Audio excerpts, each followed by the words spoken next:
What's up, YouTube? We are diving into Daniel chapter 4. At this point, if you haven't seen 1, 2, and 3, I'm recommending that you go back. So just a quick recap. At the end of chapter 3, we basically saw where Shadrach, Meshach, and Abednego got saved for having what I like to call blazy faith. All right? If you don't know what I'm talking about, go ahead, go back, watch chapter 3, read it, whatever you want to do. Just get caught up, okay? Because it's really good. So we're going to go ahead and start chapter 4. King Nebuchadnezzar, to those of every people, nation, and language who live on the whole earth, may your prosperity increase. I am pleased to tell you about the miracles and wonders the Most High God has done for me. How great are his miracles and how mighty his wonders. His kingdom is an eternal kingdom, and his dominion is from generation to generation. And it seems like this is Nebuchadnezzar's proclamation, just by the way that it started out. He's making a proclamation. So now, verse 4 says, I, Nebuchadnezzar, was at ease in my house and flourishing in my palace. I had a dream and it frightened me. While in my bed, the images and visions in my mind alarmed me. So I issued a decree to bring all the wise men of Babylon to me in order that they might make the dream's interpretation known to me. When the magicians, mediums, Chaldeans, and diviners came in, I told them the dream, but they could not make its interpretation known to me. Finally, Daniel, named Belteshazzar after the name of my God, and the spirit of the holy gods in him came before me. I told him the dream. Belteshazzar, head of the magicians, because I know that you have the spirit of the holy gods and that no mystery puzzles you, explain to me the visions of my dream that I saw and its interpretation. In the visions of my mind, as I was lying in bed, I saw this. There was a tree in the middle of the earth, and it was very tall. The tree grew large and strong, its top reached to the sky, and it was visible to the ends of the earth. Its leaves were beautiful, its fruit was abundant, and on it was food for all. Wild animals found shelter under it, the birds of the sky lived in its branches, and every creature was fed from it. So I'm just going to pause right there. It looks like he's coming up on a second dream. And he already knows everybody else can't interpret what he's looking for. So he's calling upon Daniel because if you remember in chapter 2, Daniel was able to interpret and tell the king the dream that he had. So he's calling upon him again and he's reciting the dream back to him. All right, so let's continue with the dream. Verse 13 says, as I was lying in my bed, I also saw in the vision of my mind a watcher, a holy one coming down from heaven. He called out loudly, cut down the tree and chop off its branches, strip off its leaves and scatter its fruit. Let the animals flee from under it and the birds from its branches. But leave the stump with its roots in the ground and with a band of iron and bronze around it in the tender grass of the field. Let him be drenched with dew from the sky and share the plants of the earth with the animals. Let his mind be changed from that of a human and let him be given the mind of an animal for 7 periods of time. This word is by decree of the watchers, and the decision is by command from the holy ones. This is so that the living will know that the Most High is ruler over human kingdoms. He gives them to anyone he wants and sets the lowliest of people over them. This is the dream that I, King Nebuchadnezzar, had. Now, Belteshazzar, who's Daniel, tell me the interpretation, because none of the wise men of my kingdom can make the interpretation known to me. But you can because you have a spirit of the holy gods. So now, again, he finishes his whole dream interpretation. He's like, Daniel, run it back. Tell me what it means. Verse 19 says, then Daniel, whose name is Belteshazzar, was stunned for a moment, and his thoughts alarmed him. The king said, Belteshazzar, don't let the dream or its interpretations alarm you. Belteshazzar answered, my lord, may the dream apply to those who hate you and its interpretation to your enemies. The tree you saw, which grew large and strong, whose top reached to the sky and was visible to the whole earth, and whose leaves were beautiful and its fruit abundant, and on it was food for all, under it the wild animals lived, and in its branches the birds of the sky lived, that tree is you, your majesty. For you have become great and strong. Your greatness has grown and even reaches the sky, and your dominion extends to the ends of the earth. The king saw a watcher, a holy one, coming down from heaven and saying, cut down the tree and destroy it, but leave the stump with its roots in the ground and with a band of iron and bronze around it in the tender grass of the field. Let him be drenched with dew from the sky and share food with the wild animals for 7 periods of time. This is the interpretation, your majesty, and this is the decree of the Most High that has been issued against my lord the king. You will be driven away from people to live with the wild animals. Let's just pause. The tree that we heard about in the beginning is him, and it says the Holy One came down and cut it and had specific instructions to allow it to be drenched with dew from the sky and to share the food with the wild animals for 7 periods of time. Now, it's basically saying, or the interpretation that Daniel's saying, is that the king will be sent to live with the wild animals, right? It says, you will feed on grass like cattle and be drenched with dew from the sky for 7 periods of time until you acknowledge that the Most High is ruler over human kingdoms and he gives them to anyone he wants. As for the command to leave the tree stump with its roots, your kingdom will be restored to you as soon as you acknowledge that heaven rules. Therefore, may my advice seem good to you, my king. Separate yourself from your sins by doing what is right and from your injustices by showing mercy to the needy. Perhaps there will be an extension of your prosperity. So I'm going to stop right there. Basically, Nebuchadnezzar got a little bit too high, right?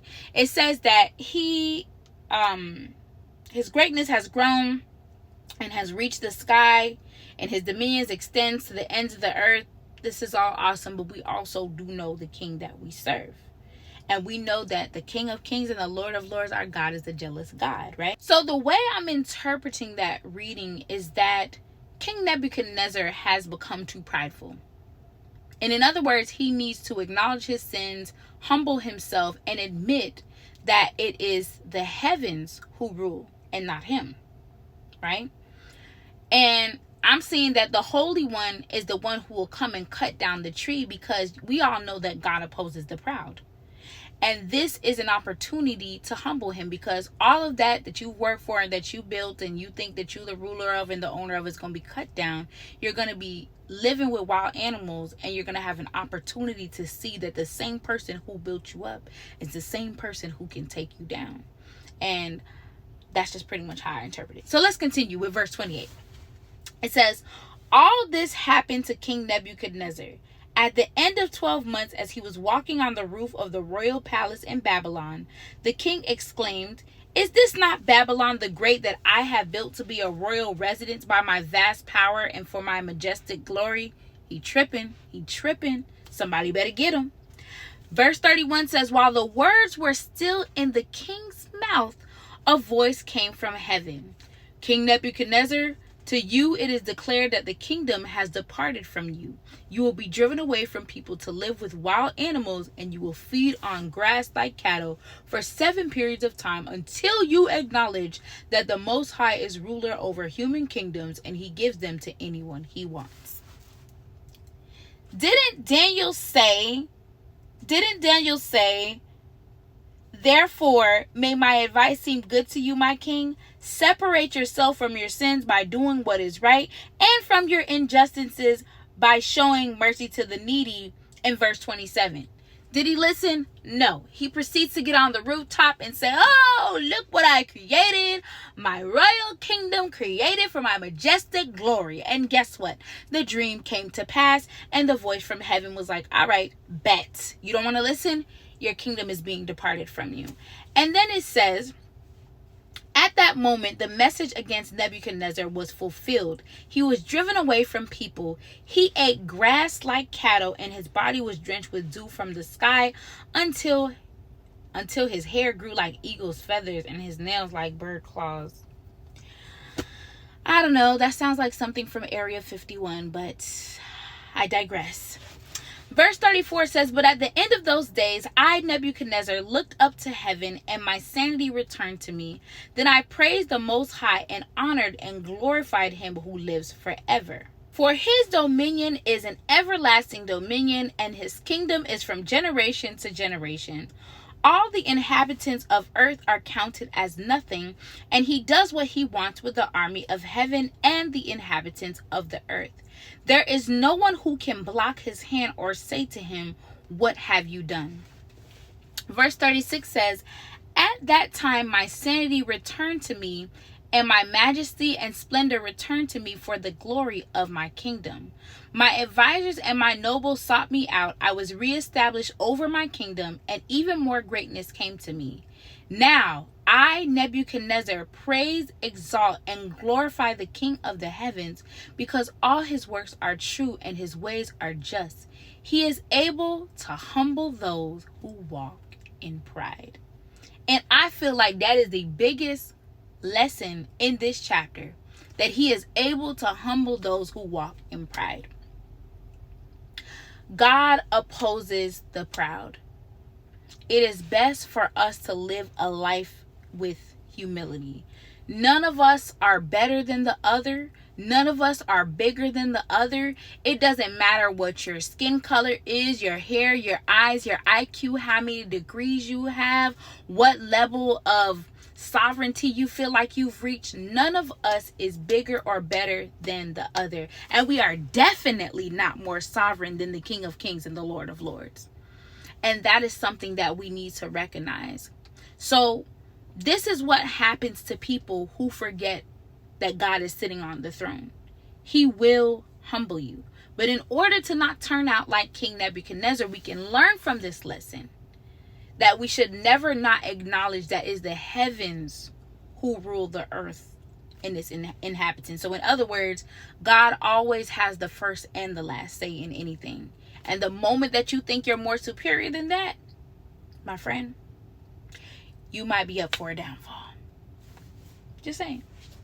Another beautiful thing I found about reading this chapter was the fact that even though he had this dream, even though it came to pass, God was still merciful and still restored his kingdom. He could have just said, you know what, because this guy's prideful, I'm going to just go ahead and knock him down and not give him another chance. But he gave him an opportunity to admit that he was the God of the heavens and that he ruled everything. And it says in 36 what I like so much. It says, at that time my sanity returned to me. So it's almost like he said when he was operating like that, it's almost like he was insane. Like he wasn't operating in clarity. He wasn't operating in humility. It was like from a fleshly standpoint. But then after that, his sanity returned to him.